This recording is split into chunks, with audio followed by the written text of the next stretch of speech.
Tonight, renewed questions about the measles as a high school student in St. Pete is confirmed to have the virus. We're getting questions about how contagious it is and who's at risk for the measles. 10 Tampa Bay News reporter Kristen Barbarisi is joining us here in the studio. And Kristen, you spoke with a virologist at USF. He says vaccination rates are what's really key here. Yeah, absolutely. And he said that's probably why we're only hearing about one case so far. So that's definitely the good news here. What we do know about this student is they are a sophomore at St. Petersburg Catholic School. The school says about 99.2% of the student population is vaccinated.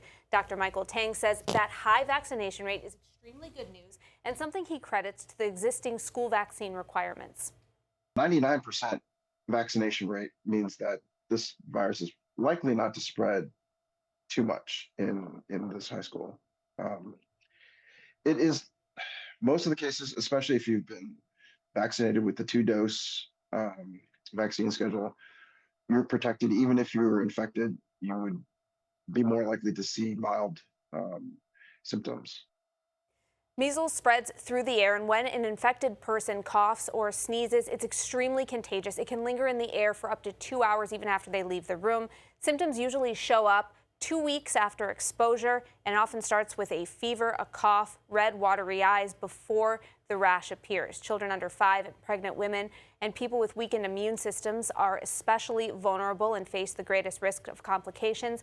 Dr. Tang says if you were born before 1989, when the recommendation changed to the current 2-shot series, you may also be vulnerable. So if you're older, I mean, for sure, it's something that you should think about. You can get a titer test at your local pharmacy. It's a blood draw. They'll look for antibodies in your system. If you have the antibodies over a certain amount, you're protected. If not, then you can consider getting a booster dose. Doctors say there is no specific treatment for the measles, which is why prevention matters. The CDC says the MMR vaccine is the most effective protection. School officials say they are continuing to work with health leaders, and parents are urged to keep any kids with symptoms home and reach out to their doctor with questions. Reporting in studio, Kristen Barbarisi, 10 Tampa Bay News. All right, Kristen, and confirmed measles cases have surged in Florida over the last few days, too. Officials at Ave Maria University say the number of cases increased to at least 20 this week. One vaccinated sophomore telling us she is not worried about her roommate who is battling that virus.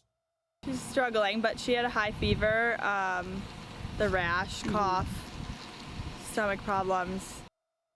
The CDC says more than 700 cases have been reported across 20 states already this year. South Carolina has seen the most cases, nearly 900 since last September. It is the largest outbreak in the country in decades.